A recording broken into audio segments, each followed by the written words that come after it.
Ab'emikwano mbalamusizzaako, mwebale okutwegattako okubeera nga tuyigira wamu. Olunaku lwa leero tugenda okumaliriza omulandira gwe twatandika gwe twayita okumanya Katonda. Gye tuvudde emabega eyo twagugabanyaamu ebitundu. Ekyasooka nga kyali kibuuzo nga kigamba nti Katonda y'ani oba Katonda kye ki. Ekyo twakinnyonnyola era ne tukizuula nti Katonda toyinza kumumanya kumumalayo olw'ekyo kyali. Ate era ne tugamba nti erinnya lya Katonda oba amannya ga Katonda mangi okusinziira ku ekyo kyakukoledde nange kyankoledde oba n'omuntu omulala kyamukoledde. Era ekyo kyali Katonda kyakukoledde mu bulamu bwo ky'osinziirako n'ogamba nti Katonda ankoze bulungi, n'awonya omwana wange abadde omulwadde, kati awo erinnya lye Katonda omuwonya. Bw'oba obadde n'amabanja oba ebbanja nga likusuza teweebase, Katonda n'akuwa obusobozi obw'okulisasula. Aleeta abantu oba ne bakuwa ssente oba n'akuwa omulimu n'okola, engeri yonna gy'oba ozifunyeemu kasita oba nga tobbye enzibe n'osasula ebbanja eryo, olwo Katonda wo aba afuuse Katonda asasula amabanja. Ekyo twakyogera ne tugenda buziba era osobola okuddayo n'olaba mu bulamu bwo ne weekebera nti biki Katonda byankoledde. Naliko studenti nga nsoma, ssente zaali zigaanye, tushoni naye nagenda okulaba nga zisasuddwa. Engeri eyo gye yazikusasuliramu, oyo ye Katonda. Naye mujjukire nti bwe yali ayogera ne Musa nga bwe twakisoma yamugamba nti nze ndi kyendi. N'olwekyo ebituteganya mu nsi ebitweraliikiriza biri bwe bityo kubanga Katonda abimanyi era abiraba kubanga ali ekyo kyali. Tetusobola mubuuza bibuuzo, tetusobola kugamba nti twemulugunye Katonda aveeyo ave mu ggulu akke wansi. Nedda, embeera yonna gy'oyitamu teyinza kujja Katonda ku nnamulondo kubanga ali kyali era akola nga ye bw'ayagala. N'olwekyo kye tulina okukola kwe kumwebaza obwebaza mu buli mbeera. Embeera ziba zitunyiga ye, naye mu maaso ge teri kunyigirizibwa, ye alaba akikoze mu butuufu bwakyo. Ekyo kye kyali ekibuuzo ekyasooka nti Katonda y'ani oba Katonda tumudescribinga tutya. Nembaga temusobola kudescribinga Katonda mumalayo oba okumumanya okumumalayo kuba yatuwa n'ekyawandiikibwa ekiri mu Deuteronomy oba ekyamateeka olwokubiri nga kigamba nti ebyabikkulibwa Katonda byebyaffe okumanya. Ebyabikkulibwa Katonda byebyaffe n'abaana baffe n'emirembe eginaddako tubimanye. Ebyo by'ataatubikkulira bibye. Ekyo kye mbajjukiza ab'emikwano. Tulekeraawo okubuuza Katonda ebibuuzo, tulekeraawo okusonsekasonseka ebigambo ebingi ennyo about God. Nsaasira nnyo olumu abasomesa b'ekigambo oba ababuulizi b'enjiri nkiyiseemukko. Oli n'ogenda omugambe nti munnange kkiriza Katonda kubanga yenna nnyini byonna. Nagaa naye Katonda oyo abeerawa? Katonda oyo ali aki? Katonda oyo afaanana atya? Kwegamba bingi nnyo bye mubeera nga mubuuza abantu abali mu mbeera eyo nga basomesa ekigambo, ate nga nabo bambi tebalina nnyo answers olumu zimalayo Katonda kumunnyonnyola kubanga ekyo kikye. Naye ebyo byatubikkuliddeko bye tuba tukkiriza. nze bw'aba mpadde ekyawandiikibwa nti nzije nkugambe nti Yesu ly'ekkubo n'amazima n'obulamu era n'ekikunnyonnyola. Ate ebibuuzo by'obuuza ebyetoolola nga bigezaako okuwakanya, Katonda tawakanyizibwa. Twakisomeera, yabuuza Yobu nti waliyo nga nzizika emisingi gy'ensi, mbuulira ebipima bye nakozesa nga nkuteeka mu bulamu. Oyo ye Katonda ali kyali akola nga bw'akola ab'emikwano. Ekyo ekibuuzo ekyasooka nti Katonda yaani, Katonda kyeki? Ekibuuzo ekyokubiri kyali nti nsobola ntya oba nnyinza ntya okumanya Katonda? Era n'ekyo twakigenda ebuziba ne tutunuulira engeri ze tulina okumanyaamu Katonda. Nga mu ekyo twayogera ku butonde bw'ensi, ebintu bye yatonda bikuleetera okumanya Katonda. N'olaba akanyonyi nga kayimba oluyimba tekalumalaayo naye nga kayimba, n'oyimirira n'okatunuulira. Ekyo kikuleeta okumanya Katonda, n'okwongera okugenda ebuzibu okutegeera Katonda. N'otunuulira agayanja aganene, abantu babuuka mu nnyonyi bannange, babuukira waggulu w'agayanja ago, naye ne bavuga kilometers empitirivu ennyo ng'ennyonyi eri waggulu wa nnyanja. Katonda n'ateekawo ekyo ng'ennyonyi esobola okutambula mu bbanga eyo ate nga mmwe muli balamu. Neeyambuka waggulu eyo nga n'omukka gwe mussa si gwa bulamu naye mmwe n'abakuumirayo. Oyo ye Katonda. Twayogera ku bitonde bitulaga obukulu bwa Katonda, bye tulaba ne bye tutalaba, ne twogera ku kigambo kye. Ekigambo kya Katonda tumumanyiramu. Kuba buli w'obikkula mu Holy Book eyange bagiyita Bible, gw'oba olina eyiyo ng'eyogera ku Katonda oyo omukulu alina erinnya erya capital G, atasula mu nnyumba zizimbibwa mikono gy'abaana b'abantu, atalya mmere gye tulya. Oyo ye Katonda, Bible kweba eyogerako. Twalaba n'engeri endala ze tusobola okumanya Katonda. Bwe munaddayo ne mutunuulira videos mujja kubeera nga mwongera okwejjukanya. Katonda ku lwaleero tumaliriza omutwe oba omulandira ogwokuna oguyitibwa okumanya Katonda, n'ekibuuzo ekigamba nti lwaki nanditegedde oba lwaki neetaaga oba nteekwa okumanya Katonda. Lwaki nteekwa okumanya Katonda? Ekyamazima nja kubaga nti okumanya Katonda tteeka gye tuli. Kubanga atugamba munnoonye, munsabe, ebyo byonna aba atulagira. Ate bw'otoomumanye onoobikola otya? Kati okumanya Katonda n'okumutegeera bitambulira wamu. Toyinza kubyawula. Era okumanya Katonda n'okutegeera Katonda prosesi si nnyangu erife abantu, naye ate ye yennyini atuwa obusobozi okumutegeera n'okumumanya. Yadde tetusobola mutegeera 100%, yadde okumanya 100%. Okuva ku kyawandiikibwa kiri ekigamba nti byatubikkulidde bye byaffe, ebikwata ku ye tubiveeko. Kuba tujja kutuuka okubuuza nti Katonda ayambala olugoye lwenkana ki sayizi yaalwo? Katonda kati eyo gy'abeera mu ggulu ali aki? Tobibuuza, tebikukwatako. Fa kubikukwatako. Kubanga tekyakuweebwa, ekyakuweebwa ky'oba ofaako. Kati ngambye nti okumanya n'okutegeera Katonda prosesi eyo nzibuzibu, naye era ng'ate era tulina okumanya Katonda. Kaakati kimu kye mmanyi nti toyinza kutegeera muntu nga tomumanyi. Toyinza kutegeera Katonda nga tosoose kumumanya. Twalaba Katonda yaani, Katonda kyeki? Tusobola tutya okumanya Katonda?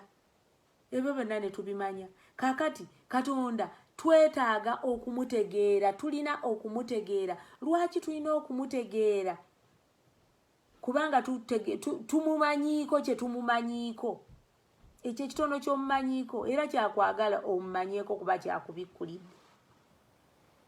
Kati bw'onoomala okumumanya ojja kutegeera by'ayagala ne by'atayagala, ebimusanyusa n'ebitamusanyusa, ebimunyiiza n'ebitamunyiiza, era obitegeererawa ng'oyita mu kigambo kye, kubanga kikuluŋŋamya enjogera zo, endowooza zo n'enkola ze ez'ebintu. Kati nga tumaze okutegeera Katonda ono nti ye Katonda ali ku ntikko, ye kabaka w'abakabaka, ye mukama w'abakama, ye Katonda w'abakatonda, ye Katonda eyakola eggulu n'ensi. Tewaliwo kintu kyonna ky'olaba ekyatondebwa ekyandibadde kitondebwa senga teyali Katonda.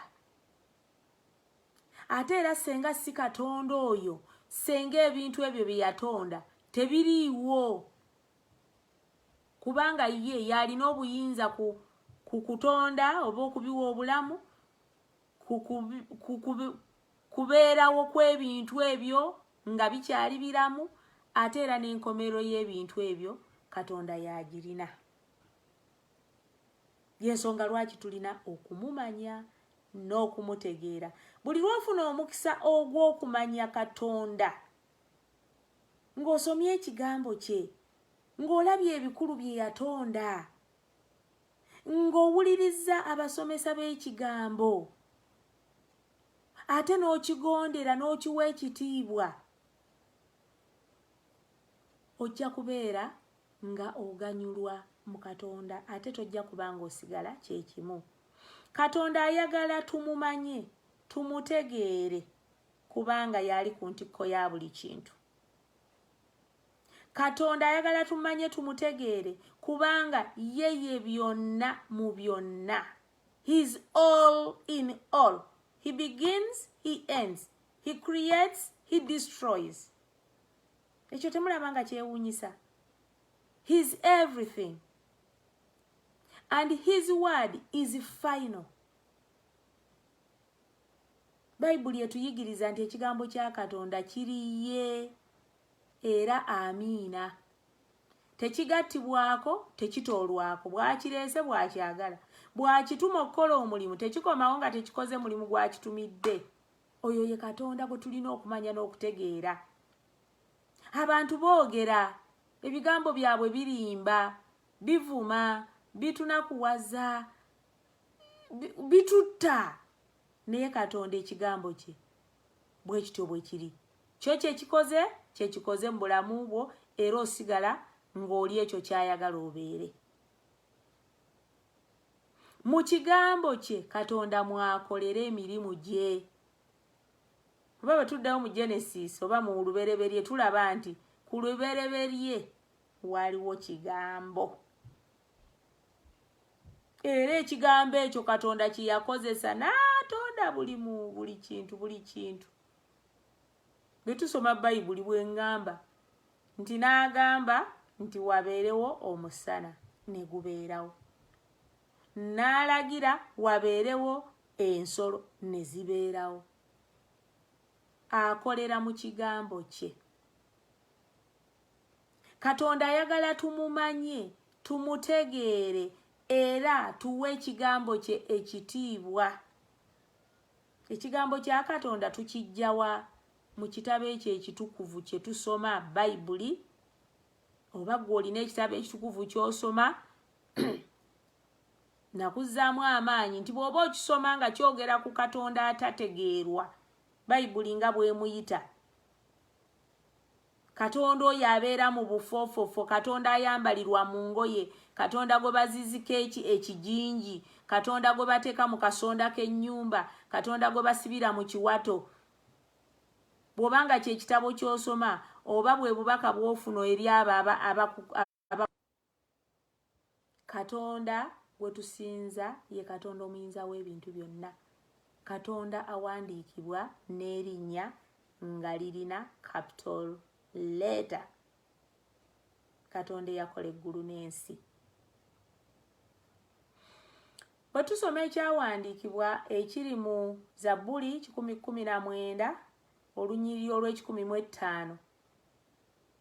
lugamba nti ekigambo kyo yettaala eri ebigere byange, ekitangaala eri ekkubo lyange. Yensonga lwaki tulina okumanya Katonda ate tuwa ekitiibwa ekigambo kye, ate naye tumuwa ekitiibwa kubanga ye ekigambo kikye. It belongs to him. Kati Katonda tumumanye, tumutegeere, tumuwe ekitiibwa. Bw'anaayogera tuwe ekigambo kye ekitiibwa. Lwaki ekigambo kye tukiwa ekitiibwa? Kubanga yettaala eri ebigere byaffe, kyekitangaala mu kkubo lyaffe. Mwe mumanyi nti tutambula nnyo nga tufaakuuza ne tuva mu kkubo ettuufu ne tutambulira mu kkubo ekyamu. Olumu nga tukigenderedde, olumu nga tetumanyi bye tukola. Naye ye alina ettaala engeri gy'agiteekawo. N'akugamba mwana wange yitira wano, obadde obuze eryo siri ekkubo, jjangu wano. Kubanga atwagala, alina ekisa, afaayo gye tuli. Ebyo byonna bituleetera okwetaaga okumanya Katonda n'okumutegeera. Katonda oyo gwe njogerako, gwe tulina okumanya n'okutegeera, yaliwo mu ntandikwa ng'ebintu byonna tebinnatondebwa.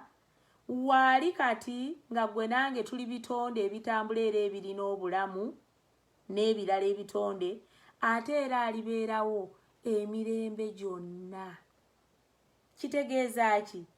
Nti ng'oli mu bulamu buno, okwemulugunya, obutamatizibwa, okulwana entalo, okubanga tojjudde obulamu bwo tebuli complete, byonna Katonda abirina mu ngalo ze. He is in control of everything about you and I.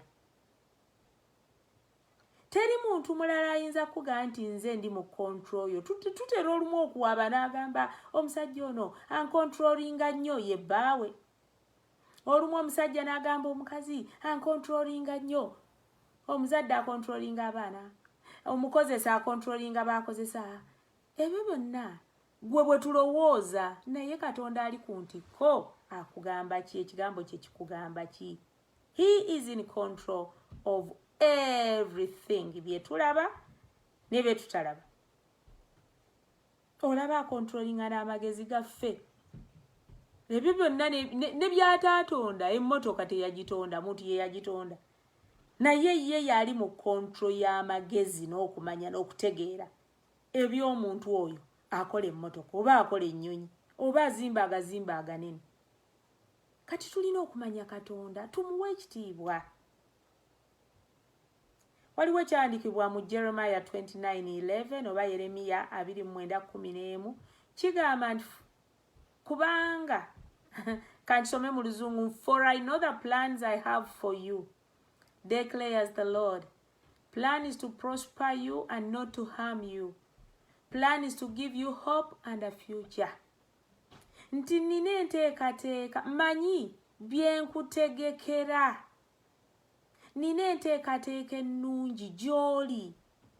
Enteekateeka ez'okukulaakulanya, ez'obutakuleetera bulumi, ez'okuwa essuubi, n'ez'okukutwala mu maaso. Kiki kye weeraliikirira? Kugaggawala, obwavu bumpitiddeko, sizadde mwana, nze kale ataasoma, nze anti bansekerera nakula bubi. Katonda alina entegeka zo era yakumanya nga tonnabeera na mu lubuto lwa maama wo. N'ateekateeka bulungi nnyo ekyo ky'oli ow'omukwano, ekyo Katonda kye yayagala obeere. Ate waliwo by'oyitamu ebyo nga si bya lubeerera. Obwavu tebubeera bwa lubeerera, obulwadde tebuba bwa lubeerera. Ne bw'oba ofudde, Katonda bw'atyo bwe yakitegeka, kubanga tetujja kubeerawo mirembe na mirembe, era tulina okufa tuve mu bulamu buno ate abalala babeerewo. Kati Katonda waffe oyo, future yaffe oba eby'omu maaso byaffe biri mu ngalo ze. He holds our future. Ebikweraliikiriza abimanyi. Akuga nti wummula, kakkana, manya ntegeera nti nze Katonda wo.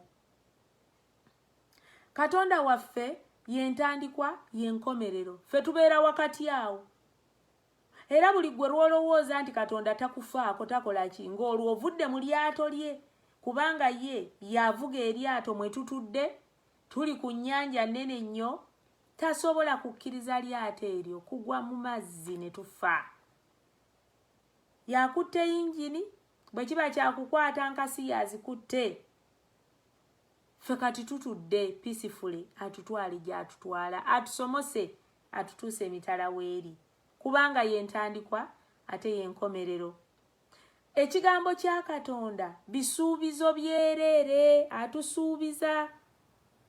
Gwe w'omukwana ampuliriza wali obaddeko n'omuntu n'akusuubiza ate n'atatuukiriza. Tubibeeramu buli lunaku. Abaami basuubiza abakyala ne batatuukiriza, abakyala basuubiza abaami ne batatuukiriza. Omuzadde asuubiza omwana n'atatuukiriza, omwana asuubiza n'atatuukiriza. Bijje tukolera bakama baffe batusuubiza, naffe tubasuubiza. Mu makanisa abasumba basuubiza, endiga zisuubiza. Wonna wooli ne ku kyalo kababeerebeero si basuubiza ne batatuukiriza. Ne pulezidenti omulamba asuubiza n'atatuukiriza. Naye ali omu yekka asuubiza n'atuukiriza, kubanga ekigambo kye maanyi, mazima, kisuubizo. Ye Katonda ye yakola eggulu n'ensi. Katonda waffe tatuleka, tatwabulira. Y'ensonga lwaki tulina okumumanya. Kasita omanya ebigambo ebyo, omwekwatako nga bw'olaba omwana bwe yeekwata ku maama. Aba amanyi wa ali mirembe, era ye omwana bwe yeekwata ku maama bw'ati, otulo bwe tumukwata, omwana ne yeebaka. Kasita maama ali ni control. Ye Katonda waffe. Katonda waffe ayinza byonna. Kiki ekikulemye? Kiki ky'ofumiintiriza? Kiki kye wali oloose? Kiki ekikuteganya? He is able to do beyond your imaginations. Katonda waffe tayiwa. Ali omu yekka. Oyo Katonda yatayiwa. Abantu batuyiwa. N'abavubuka abali eyo, mulina bye muyita ebyo mbu dating. Ne gwote dating akuyiwa. Ku last moment. Ng'olaba ekintu munaatera okikigusa nagana kubuulire mukwano. Mpulira gye tulaga. Siri ready. Mbivuddemu. Nga gwe okwata omugwanga weetuga. Teweetuga. That's not the end. Katonda waffe tayiwa. Kubanga atwagala wakisa. Bw'oddukira gy'ali. Akusaasira era n'akutambuza olugendo n'olutuusa. Zabbuli eyana olunyiri olw'okubiri lugamba, He lifts me out of a slimy pit, out of the mud and mire. He sets my feet on a rock and gives me a firm place to stand. Oyo ye Katonda. Lwaki tulina okumanya Katonda? Katonda tuteekwa omumanya, kubanga ebigere byaffe bwe bibeeranga biri wansi bitubidde mu buteebe, yatujjayo n'atuyimiriza ku lwazi. Bwe tubeeranga tuli twekulukunyiza mu bitoomi, yatunaaza olw'omukwano gwe, n'atuleeta ne ku mmeeza ne tutuula n'abalangira. Gwe hayitebo wandigituuliddeko wa senga teyali Katonda. Wandibadde otya ekyo ky'oli senga teyali Katonda? Agambye nti ebigere byange abiyimiriza ku lwazi, nampa awantu awanywevu wensobola okuyimirira. Toyimirirawo kulwanyisa balala, toyimirirawo kuvuma balala, toyimirirawo kwepankapanka mu bantu, toyimirirawo kwewaanawaana kukola malala, wabula akuyimirizaawo alaga ensi nti nze Katonda asobola byonna. Era mbazaamu amaanyi ab'emikwano, temuggwaamu maanyi, temuterebuka. Gwalabanga obulamu bwo butali complete, Katonda ono ajja kuyimiriza ebigere by'oku lwazi. Akuwe ekifo ekinywevu w'onooyimirira. Gwe n'otoyogera kigambo kyonna era tolina kwogera, abantu batandika okuga nti oyo ani gwe tulaba bannange ye Catherine. Atuusa atya awo waali? Oyo ye Katonda. Katonda ayagala tumumanye, tumutegeere. Ayogera era mu Zabbuli 32 olunyiriri olwa 27 n'agamba nti nze Katonda w'abalina omubiri, waliwo ekiyinza okunnema. Ab'emikwano ebigambo ebyo mbagambye nti bisuubizo. Kati ekyo bw'akikugamba nti ye Katonda w'abalina omubiri, gwe olina omubiri. Bw'oba olina omubiri akugambye waliwo ekiyinza okunnema. Kati kiki ekikulemye mu bulamu, ekikukaabya, ekikusuza enjala, ekikuguzizza omugwa weetuga, ekikuguza obutwa obunyoofe? Tokikola. Tewaliwo kiyinza kumulema ye Katonda oyo. Tulina ekyokuyiga kyenjagala mmalirize nakyo, ekyogera ku musajja wa Katonda ate nga ye yali omulokozi waffe ate omwana wa Katonda, Yesu Kristo. Yesu Kristo yayogera ekigambo nti it's finished. Ekyo yakyogerera ku musaalaba ng'afa. Naye Yesu alina bye yayitamu bingi nnyo nnyo, just awo mu kiseera kye baali bamukoledde olukwe afe, kubanga baali bakitegeka bamutte mu nfa gye yafaamu, ate nga ne Katonda yali yakikola. Katonda era yeerage nti w'amaanyi. Katonda yeeraga bw'ali ow'amaanyi mu prosesi yonna abantu gye baayitamu okutta Mukama waffe Yesu. Mu bulamu bwe yakola okwagala kwa Katonda nga bwe yali alina okukukola, naye nga ali wakati mu kugezesebwa, mu kutulugunyizibwa, mu kubuuzibwa ebibuuzo byonna by'olowoozaako, disappointment, dissatisfaction. Yesu yabiyitamu. Yakemebwa, teyaweebwa kitiibwa, yalaba ennaku, yalaba obuyinike n'ebirala nga naawe bw'obiyitamu. Yesu yanyoomebwa. Buli muntu yamunyooma. Mu kiseera ekyo kyokka eky'okufaawo waaliwo abasirikale abo ab'amaanyi nga bamuyita buli kye baagala. Baakwata amaggwa ne bagakolamu engule ne bagassa ku mutwe gwe, omulokozi waffe. Baamwambaza obuziinaziina nga bamuggyeemu engoye ze, bazikoze bye baagala, kubanga bwe baalowooza nti kye kituufu. Baamwetisa omusaalaba omuzito ennyo, kubanga kwe yali agenda okukomererwa, era ne bamukomererako. Bwe yali ku musaalaba yasaba ekyokunywa ng'ennyonta emuli bubi, okusinza ku kubonaabona kwe baali bamubonyaabonyezza.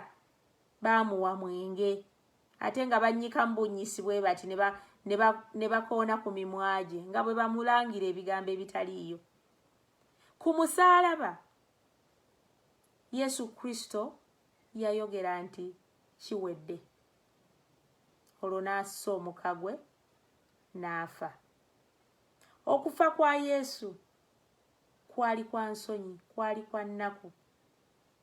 It was a dishonored death. Naye ffe tufa ate ne tuziikibwa mu kitiibwa. Ennaku zino tulina funeral services. Omufu ataziikibwa funeral services, olwo oyo ye munaku. Yesu teyabirabako ebyo byonna. Naye era yafa n'aziikibwa. Naye nga tannaba kuggyibwa ku musaalaba kwe yafiira, oba nga tannaba bwe yamala okufa, waliwo abasirikale ne bamufumita amafumu mu mbiriizi, bongere bamukakase nti teyalina kyali gye bali. Oyo yali mwana wa Katonda ate ye mulokozi waffe. Naye oluvannyuma lwa byonna ab'emikwano, ebigambo ebituzzaamu essuubi nti at the end of it all, okubonaabona nga kuwedde, ng'era agambye nti kiwedde kyategeeza nti gwe nange ebikukwatako yabimala, yabyetikka, yasasula omutango, yabonaabona gwe obe mulamu, yayambala obuziina gwe oyambala onyirire.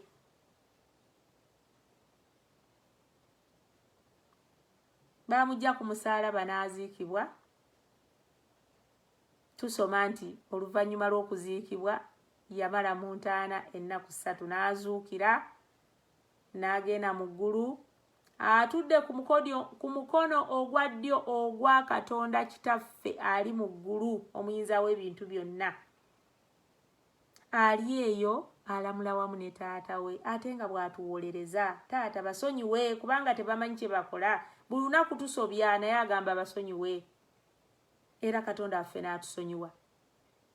Ate ng'oyo yennyini agenda kukomawo ku lunaku olwo ye lwe yategeka ne taata we okusala omusango ogw'abalamu n'abafu. Ab'emikwano, twezzeemu amaanyi nti bwe tunaamanya Katonda kyali, bwe tunaamanya engeri gye tulina okumanyaamu Katonda, ate era ne tukimanya nti tteeka okumanya Katonda, tujja kuba n'obulamu obujjudde, obulamu obweyagaza, obulamu obulina essuubi nga ne mu maaso gye tulaga tulengerayo kubanga Katonda waffe abirina byonna mu ngalo ze. Njagala okubeebaza okumpuliriza era nziramu okubajjukiza nti recording eno ngikola ka video ne kajja live ku Facebook, naye ababa tebasobodde kalabira ku Facebook mugende ku YouTube.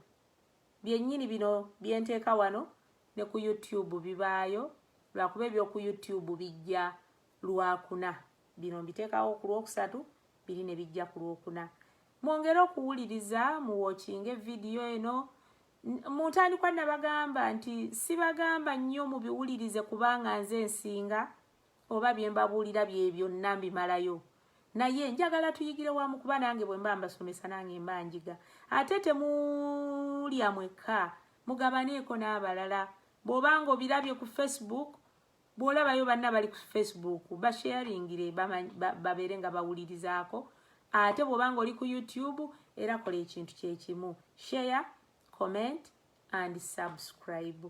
Mukama waffe abankuumire, tujja kuddamu tulabagane ku Lwokusatu. God bless you.